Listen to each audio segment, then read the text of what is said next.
Hi, welcome to the Sew Along 2020 with GourmetQuilter.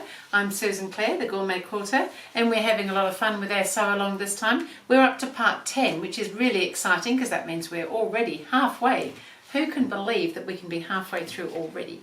However, we are. This Sew Along has a very distinctly Australian look about it. We've been very busy making all sorts of Australian blocks. We're using I'm using Australian fabrics. So we're having a lot of fun. Our pile of blocks is really growing. We've still got a few to do though. So this time we're going to do some applique of some gum flowers with a leaf.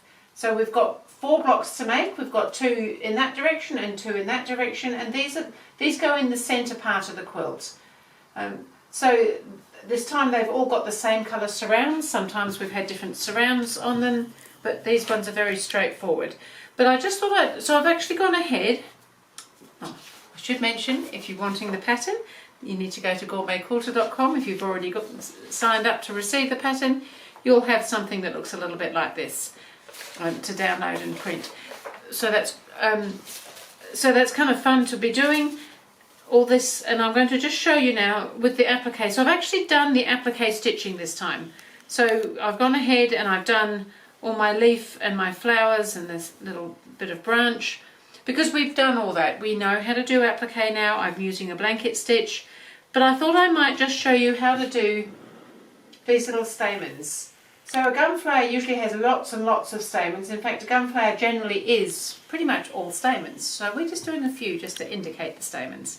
And these ones are red flowers. Gum flowers come in all sorts of different colours and slightly different styles, but very commonly with all the stamens and things. So I've gone ahead and got everything ready. So I'm going to machine stitch mine. You could do it with a pen, something like a Pigma pen, which is permanent on fabric, and just draw them on. You could embroider them by hand, which would be very nice. I'm going to do mine on the sewing machine. So because I'm going to free motion them, I've set my machine up to do free motion. So I've dropped the feed teeth, I've got a little free motion open-toed foot on. Other than that, I haven't made any changes on the sewing machine. It's just as usual. And here, because I'm free motioning, you do need to have some sort of a stabilizer behind if you're free motioning. So I'm just going to use some tissue paper. So this is just regular noisy tissue paper. I've actually got 2 layers, and I'm just going to sit that behind to do my stitching, and that will hold fine. So I'm just going to go, so all I'm going to be doing is coming from where the little cap sits on the flower, coming out, doing a little nobble and back in again several times. So nothing terribly hard, lots of fun free motion. If you haven't done free motion, it's great fun. So I'll go ahead and I'll just do these 2 little flowers. They don't take very long. So I just start off with a couple of stitches on top of itself so it locks it off. And then I'm just near the cap of the flower there. So I'm just going to come out onto the background and just do a little nobble, and then just sort of fill that little bit in, and then back on that line again, then another one. There can be different lengths, different size little knobs. Kind of fun, very pretty sort of look.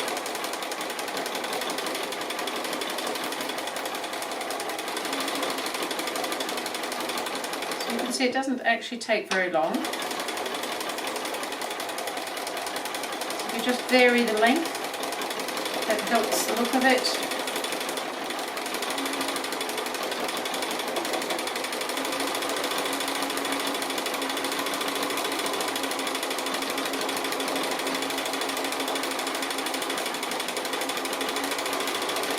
If you feel that there's a little bit of a gap, you want to fill it in, you can just come right back in, fill that little gap in, because they are quite irregular in their positioning, so I think that's quite acceptable. So I might go ahead and just do the other one while I'm here, just so that you can be sure of what I'm doing if you're not familiar with it.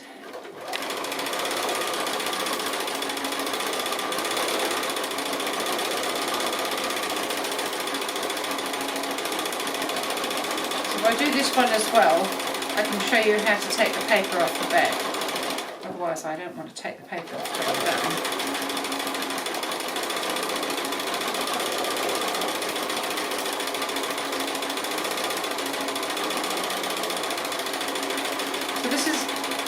free motion stitching.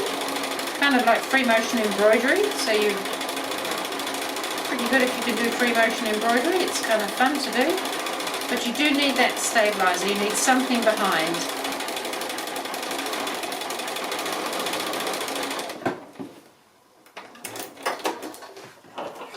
So I think that's come up pretty well. I've got another one to do, but I'll do that later.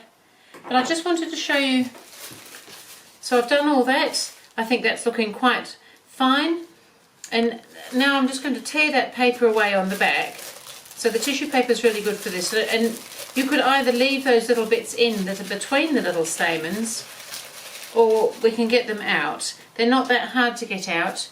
If you had a little spritzer bottle, and I haven't got one here, but I have got an iron that sprays, you can just spray the back, and that just softens the paper, and then you could use something like your little quick unpick, and that'll just pick out quite well because the paper's all soft now.